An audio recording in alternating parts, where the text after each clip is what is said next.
سوچتے ہم جنت میں جائیں گے. کیوں جنت میں جاؤ گے؟ وہ کہتے ہیں ہم تو غوث پاک کے مرید ہیں, 11ویں والے پیر کے مرید ہیں, غوث پاک لے جائیں گے.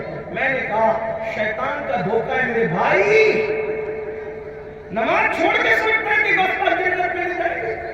اب سنو غوث پاک کو, غوث پاک فرماتے ہیں بے نمازی مرے اسے مسلمان کے قبرستان میں دفن مت کرنا.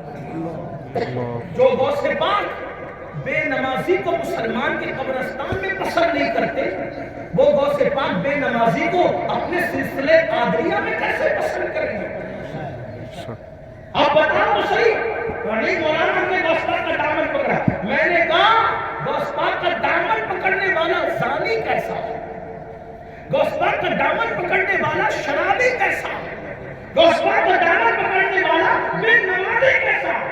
میں تو غوث پاک کا دامن جانتا ہوں نا, تو اسی لیے مجھے افسوس ہے. آپ کہیں گے تو کیا جانتا؟ میں نے کہا میں یہ جانتا کہ جو ان کا دامن پکڑے پھر وہ کچا نہیں رہ جاتا, وہ کمزور نہیں رہ جاتا, وہ بے امن نہیں رہ جاتا. کیا مطلب؟ میں نے کہا واقعہ بار بار سنا. ایک چور تھا, چوری کرنے نکلا, پوری رات ڈھونڈتا رہا بستی میں, نہیں چوری چلی, اس کا کوئی کام نہیں بنا. تو تھک ہار کر کے صبح ہوتے ہوتے ایک جنگل میں جا کے بیٹھ گیا. صبح کو دیکھا کہ غوث پاک جا رہے, اور غوث پاک ہر دن نیا لباس پہنتے تھے, اور اتنا مہنگا پہنتے تھے کہ اتنا مہنگا کپڑا بادشاہ کو بھی نہیں ملتا. بادشاہ سے بھی قیمتی لباس غوث پاک پہنتے تھے. اکیلے جا رہے تھے, دبلے پتلے, چوڑا سینہ, گول چہرہ, بھویں آپس میں ملی ہوئی روشن پیشانی, اور بڑے خوبصورت تھے.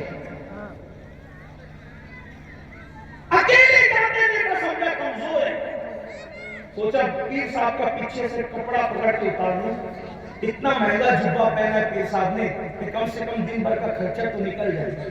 چپکے سے آیا, پیچھے سے غوث پاک کا دامن پکڑا, پیچھے سے دامن کو اس لیے پکڑا مرید ہونے کے لیے, چوری کرنے کے, مگر پکڑا کیا؟ دامن غوث پاک. مرید ہونے کے لیے نہیں, چوری کرنے. ادھر دامن پکڑنا تھا. غوث پاک کے ہاتھ اٹھ گئے, اللہ عبد القادر کا دامن پکڑا ہے, قیامت تک چھوٹنے نہ پائے. عبد القادر کا دامن پکڑا ہے, قیامت تک چھوٹنے نہ پائے. بس اتنا کہنا تھا. اللہ نے اس کے دل سے چوری سے نفرت پیدا کر کے اس کو مقام ولایت عطا فرمایا. سبحان اللہ, سبحان اللہ. مجھے بتاؤ, جو غوث پاک کا دامن چور پکڑے وہ ولی ہو جاتا ہے, ہم نے کیسے دامن پکڑا کہ ہم نمازی بھی نہ بن سکے؟ وہاں تو دامن پکڑ کے چور ولی بن گئے, ہم نمازی بھی نہیں بن. تو دامن غوث الورا میں کمی نہیں ہے, کبھی ہماری طلب میں ہے. جو پاک نہ رہ سکے وہ غوث پاک کا مرید کیسے؟ غوث پاک, کبھی پاک پر غور کیا, غوث پاک, پنجتن پاک, رسول پاک. ہمارے یہاں تو سبھی پاک ہے. پھر آپ کھڑے ہو کے پیشاب کر کے ناپاک کیسے؟ آپ کھڑے ہو کے پیشاب کر کے ناپاک کیسے؟ آپ جنابت کا غسل نہ کر کے ناپاک کیسے؟ ہمارے یہاں تو ناپاکی کا کوئی تصور ہی نہیں ہے. صفائی آدھا ایمان ہے, اور آپ کہتے ہیں میں نماز اس لیے نہیں پڑھتا کہ میں ناپاک ہوں. ناپاک حدیث پاک کا مفہوم ہے, جو ناپاک رہے گا مرتے وقت اس کی زبان پہ کلمہ بھی نہیں آئے گا. مرتے مرتے زبان پہ کلمہ نہیں آئے گا. ناپاک رہنا سیکھو, بچوں کو پاک رکھو.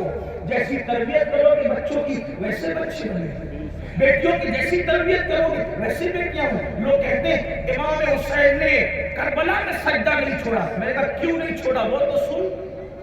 کیوں نہیں چھوڑا؟ کیوں نہیں چھوڑا؟ کیونکہ ماں کو کبھی سجدہ چھوڑ کے نہیں دیکھا. اور آج کل بچے لڑتے آتے ہیں, کیا کہتے ہیں, 2 بچے لڑتے ہیں, امی مجھے مارا بھیا نے, اور کیا کہتے ہیں اچھا ٹھیک ہے.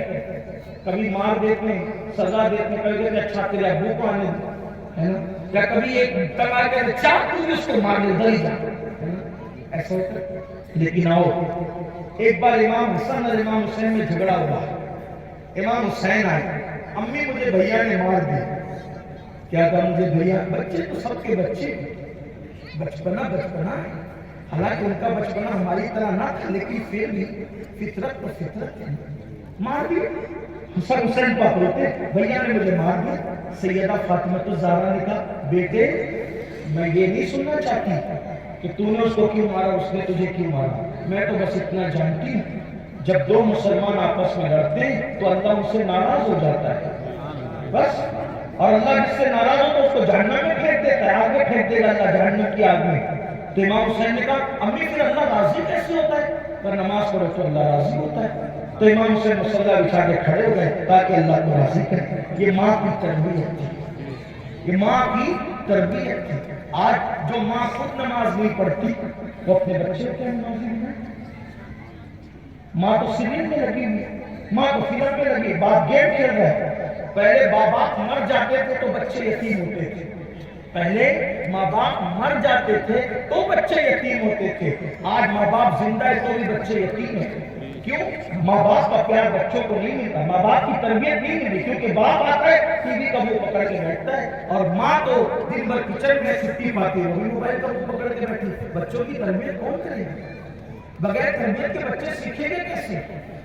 کوا بھی جب بچہ پیدا کرتا ہے تو وہ بھی اپنے بچے کو اڑنا سکھاتا ہے, تگ و دو کرتا ہے. پوچھو جنہوں نے سائنس پڑھا ہے یا پرندوں کی کائنات پر ان کی ریسرچ ہے, تحقیق ہے, وہ جانتے ہیں کہ جب کوے کا بچہ پیدا ہوتا ہے تو کوے کا بچہ, کوا اس کو دانا کھلاتا ہے. جب پر آ جاتے ہیں تو جو کوا ہوتا ہے, کوے کی مادہ, وہ اپنے بچے کو چوٹ سے ڈھکیلتی ہے گھونسلے کے باہر. تو جب ڈھکیلتی ہے تو وہ فکر آتا ہے کیونکہ اس کو یہ رہتا ہے کہ میں اڑ نہیں سکتا, لیکن ماں اس کو ڈھکیلتی ہے. بالآخر ماں ڈھکیلنے میں کامیاب ہو جاتی ہے. تو جب وہ کوے کا بچہ جب گھونسلے سے گرتا ہے, اب گرا تو اب کچھ نہ کچھ تو کرنا پڑے گا, تو گرتا ہے تو فطری طور پہ پر کھول کر کے پھڑپڑاتا ہے, اور جب پھڑپڑاتا ہے تو اس کو پتہ چلتا ہے کہ میں اڑ سکتا ہوں.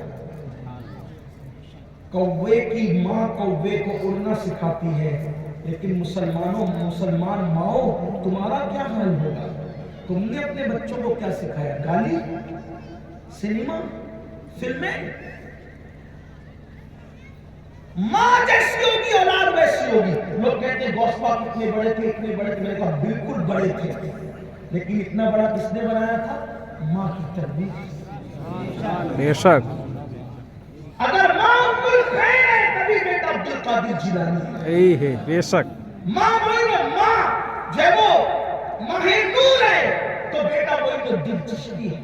جب غریب نواز ہندوستان آئے, ہندوستان آتے آتے 5 لاکھ کو کلمہ پڑھا لیا تھا. 5 لاکھ کو خوشی ہوئی کہ ماں کو خط لکھا, امی میں بھی ہندوستان کو پہنچا بھی نہیں اور 5 لاکھ لوگ مسلمان ہو گئے میرے ہاتھ پہ. اللہ نے میری زبان میں تاثیر کتنی دی. تو ماں نے خط کا جواب دیا, بیٹا اس میں میرا کمال ہے کہ میں نے کبھی تجھے بغیر وضو دودھ نہیں پلایا, اس لیے اللہ نے تیری زبان میں اتنی تاثیر عطا کی.